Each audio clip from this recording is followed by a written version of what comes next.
Right, young man, we've just been out for a test drive in your Hyundai. You were complaining that it had a little hick when you were pulling away in third. You'd seen the DPF light flickering on and off. Quite unusual. We did an evaluation on your car, and I think it's been a long time since I've seen a car when we've done a global scan. There was nothing. Absolutely squeaky clean. Me as well. Yeah, not a thing. Yeah. So we looked at the live data. Things were out just a tiny bit, but in particular what you were complaining about, I suggested with the mileage, we do a Hydroflow. So we've done that. You've been and had a coffee somewhere, and then we've gone for a really good test drive.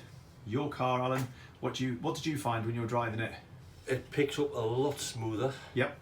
Seems quieter. Well, you can notice that. It did seem quieter, especially and pulling away from roundabouts. I've never been able to do in third before.